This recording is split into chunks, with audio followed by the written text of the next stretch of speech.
Would you like to accelerate your career and reach your full potential in just minutes a day? Welcome to the LEADx Show with New York Times best-selling author and Inc. 500 entrepreneur, Kevin Kruse. Hey friends, how was your week? Me? I'm exhausted. My week has been exhausting. But I'm not complaining. I'm just sharing.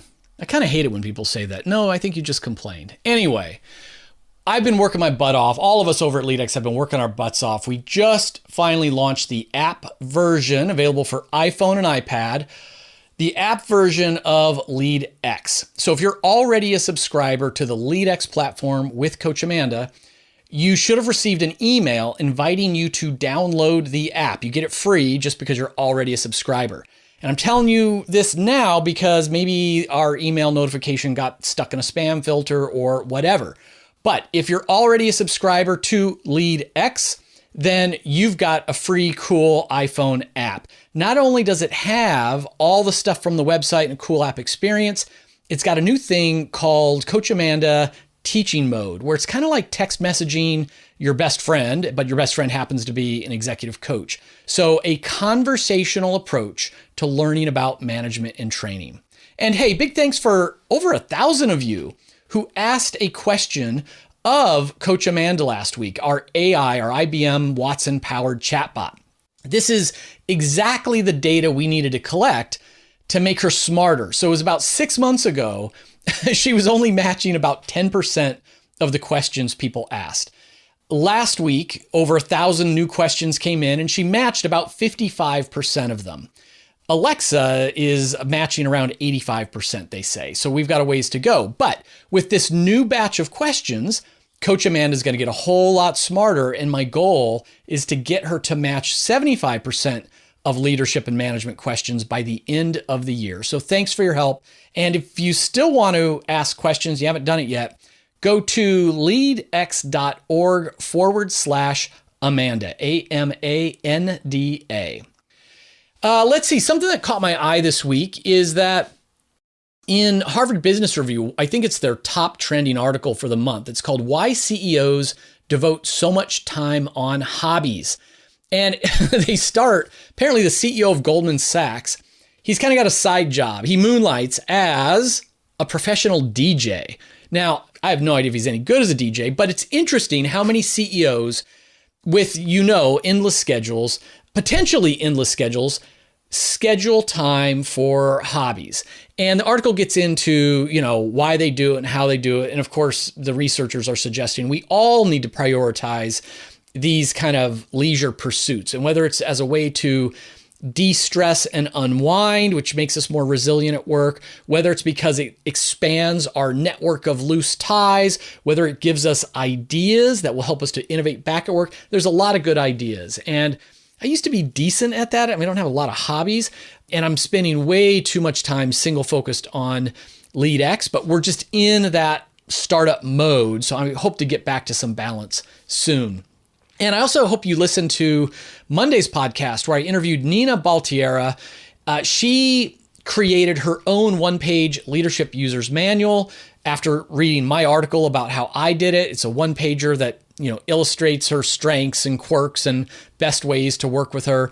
So go back and listen to that interview. She was really great, and hopefully it will inspire you to create your own user's manual.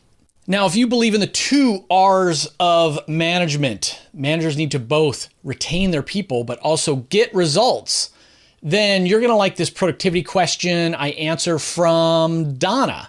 So Donna wrote in and said, hey, I'm new to real estate. I have a ton of studying, training that I need to get done. I can't seem to get with it when I get home from work. I know real estate is something I've been wanting to do for years, but I can't focus enough to learn the material. Help. Donna, thanks for the question, and know that you are not alone. Research is clear that from the morning to the evening, we deplete our willpower. We deplete our ability to make good decisions. We deplete our ability to think clearly and creatively. And a lot of this is just biochemistry. We wake up, hopefully fully restored, and at least after a cup of coffee, fully alert. But then our stores of glucose, that's just blood sugar in our brain, it burns up just like the gasoline in your car or your iPhone battery. The more you use it, the more it depletes. And if you're doing hard work in the day, just like you're like streaming a bunch of videos or whatever on your iPhone, you're going to burn up the battery more. Or use the GPS, you're going to really burn it up fast. The more taxing your work is in the day, the less you're going to have available at dinner time or later. And I got to tell you, personally, I struggle. Even when I'm trying to work hard and fast, nighttime comes, if I do get to work, I'm not focused. It'll take me 2 hours to do what should take me 45 minutes. And back to that willpower thing, boy, if I'm eating corn chips, it's going to be in the evening. Like that's when I just can't resist anymore. I need some stress relief. Willpower is gone. So the easiest solution is to flip it around. If you've got a side hustle, if you've got a goal, something that's important to you, you actually do it first thing rather than last thing. And yes, that means if you're already getting up at 6 a.m. to take care of your kids, you're now getting up at 5 a.m. If you're already getting up at 5:30 a.m. to commute to work, well, now you're getting up at 4:30 a.m. And there's the books like The Miracle Morning, Hal Elrod, or the 5 a.m. Miracle. All these books are out there with thousands of testimonials behind them saying, my life changed when I set that alarm early and got out of bed an hour before everyone else did, an hour earlier than I'm used to doing.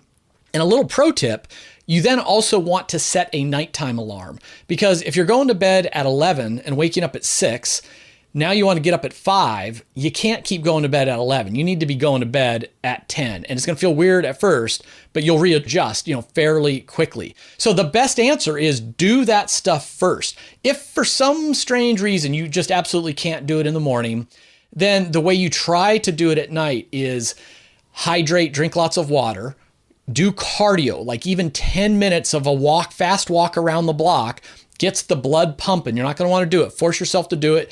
Down a bunch of water. Eat healthy snacks like a fruit, so there's some sugar getting in you. That can set you up for some short bursts of productivity. Pomodoro system says set a clock, focus and work for 25 minutes, then pop up for 5 minutes and drink water and hang out and breathe, then dive back into work for 25 minutes, then pop up for a 5-minute break. And that's another way that you can kind of get a little more juice out of your brain. So good luck, Donna. And if you think great leadership starts with self-awareness, you might be interested in this question from Sven, who wrote, everyone seems to use MBTI in business for personality, but I've heard Adam Grant is saying it's invalid. What do you think? Okay, so here's the scoop. So yes, MBTI, DISC, I think those are the two big personality assessments, personality profiles that are used in the business community.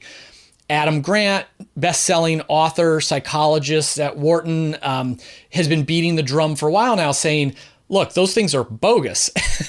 And he's a psychologist, and from the standpoint of psychologists, he's right. The personality assessment, that's the most validated assessment in the world, the one that's actually used by psychologists, they don't use MBTI and DISC. It's called the 5-factor model of personality, or the Big Five. And those 5 factors are, let me see if I can remember them, openness, conscientiousness, extroversion, agreeableness, and negative emotion or neuroticism. And you don't have just an either or in those. It's like, what percent of the population are you above or below? And then each of those 5 super traits has, a dozen traits underneath it. So, it's a really detailed, complex thing and been correlated to all kinds of behaviors and all that stuff. So gold standard is the Big Five. That's really what the professionals use. And their critique on, say, the MBTI or a DISC is that it usually comes from a couple angles. One, it's too simple, like there aren't enough things that you're measuring. The validity on there's different forms of validity, but like test, retest. Like if I take the MBTI today and then I take it again tomorrow, how likely is it my results change? If it's likely to change, well, that's not so good, right? So you get a different result every day.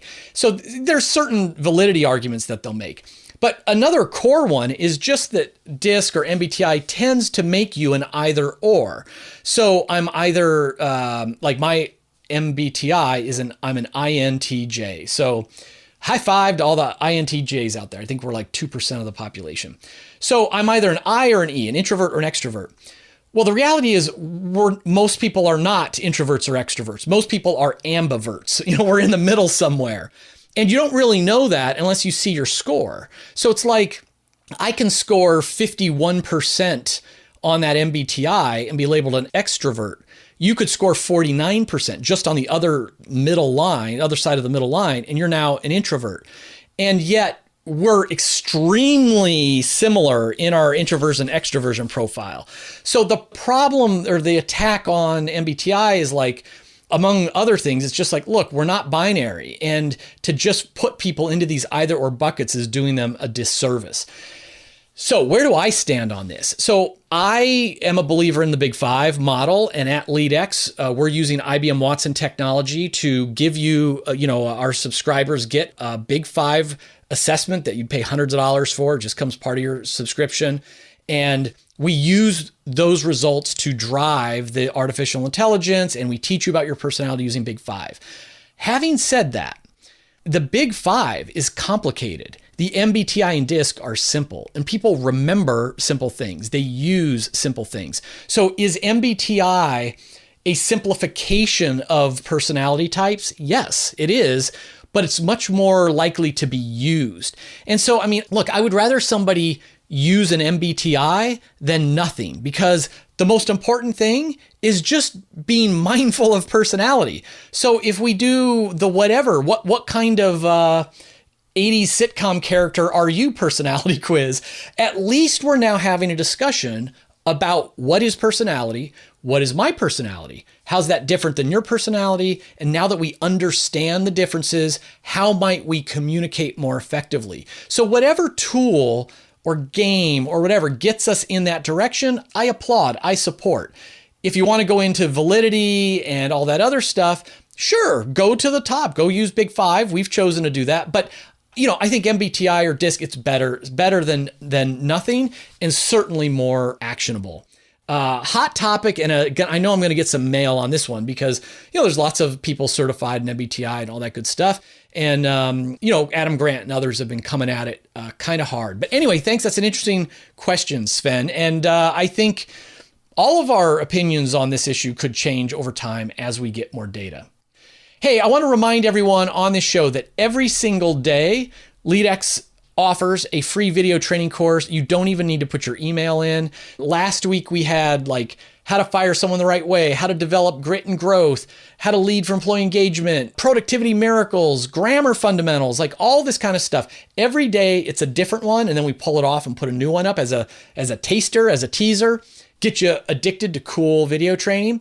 But just go to the website and check it out. What's available for free, no email required, and then let your team members know as well. That's all I got this week. Let me know how you're doing. Kevin@leadx.org, info@leadx.org. I'll get them either way.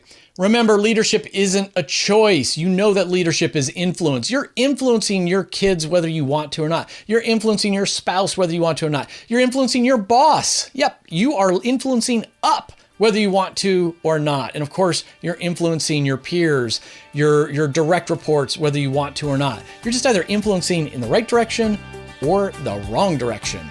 How will you lead today?